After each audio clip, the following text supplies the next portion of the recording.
पर कृष्ण के वंश में पैदा होकर के अगर कोई राम मंदिर का विरोध करता है तो मेरे हिसाब से वो यादव है नहीं, वो यदुमुल्ला है। वाह दिनेश लाल जी वाह, क्या आपकी विचारधारा है और क्या आप इंटरव्यू देते हैं कि कृष्ण के वंशज में पैदा होकर अगर राम मंदिर का विरोध करे तो यादव नहीं यदुमुल्ला है। तो दिनेश लाल जी आप भी तो यादव है और खेसारी लाल भी यादव है, तो खेसारी लाल यादव यदुमुल्ला हो गए और आप यादव पंडित हो गए। दोस्तों आप लोग देख रहे हैं तेज भोजपुरी, आप सबको तेज भोजपुरी चैनल में स्वागत है। दोस्तों इस वक्त बिहार में चुनावी माहौल चल रहा है और इस चुनावी माहौल में सबसे ज्यादा जो गर्मा गर्मी का माहौल है वो भोजपुरी इंडस्ट्रीज में है, या फिर कहिए तो भोजपुरी इंडस्ट्रीज के नेताओं में है। दोस्तों एक खेसारी लाल यादव आज आरजेडी में ज्वाइन क्या कर लिए। सारे भोजपुरी इंडस्ट्रीज के जो बड़े कलाकार है जो बीजेपी में ज्वाइन किए हैं वो आज खेसारी लाल यादव को देखना पसंद नहीं करते हैं। आखिर ऐसा क्यों? तो दोस्तों ऐसा इसलिए हो रहा है क्योंकि बीजेपी के नेताओं ने आज तक तो रोजगार और शिक्षा पर बात और बहसबाजी नहीं किया, लेकिन खेसारी लाल यादव आज चुनावी मैदान में उतरे हैं और शिक्षा और रोजगार की बात कर रहे हैं तो इन लोगों को मिर्ची बहुत ज्यादा लग रहा है। खैर आज का दौर वैसा ही है कि अगर आज कोई सच्चाई और रोजगार की बात कर रहा है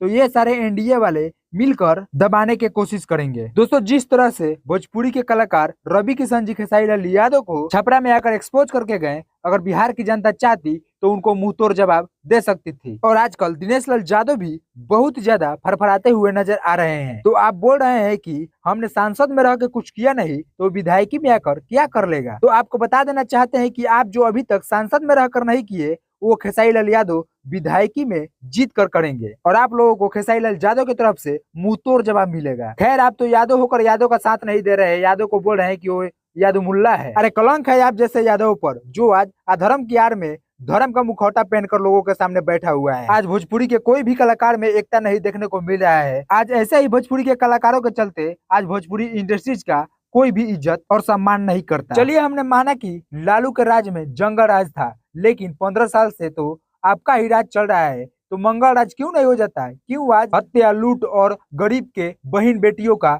सरेआम शोषण किया जा रहा है? आप सब एनडीए वाले मिलकर सत्ता की आड़ में चोर डकैत और बलात्कारियों को बढ़ावा दे रहे हैं और भाषण करने के कह दो तो आप लोग भाषण करेंगे कि हमने बिहार से सारे जंगल राज को उखाड़ फेंकेंगे। आज 15 साल से तो आप उखाड़ कर फेंक ही रहे हैं और आज कोई अगर आप लोगों के करतूत और बिहार के बेरोजगारी शिक्षा और हत्या बलात्कारियों पर आवाज उठाए तो आप लोग उसे उठाकर जेल में डलवा देते हैं। बाहर है बिहार की नीति, बाहर है बिहार के शासक, आप लोग कैसे देश चलाएंगे और कैसे राज चलाएंगे? और बात करने के कह दो तो बहुत बड़ा बड़ा झांसा देते हैं आप लोग और इसी झूठे झांसे के पीछे पूरा बिहार पागल है। लेकिन दोस्तों अब जरूरी है बदलाव की और इस बार बदलाव जरूर करना है। तो चलिए इस विषय पर आप सबका क्या राय है, अपना राय कमेंट में जरूर बताइएगा। मिलते हैं किसी और वीडियो में किसी और टॉपिक के साथ, तब तक के लिए जय हिंद जय भोजपुरी।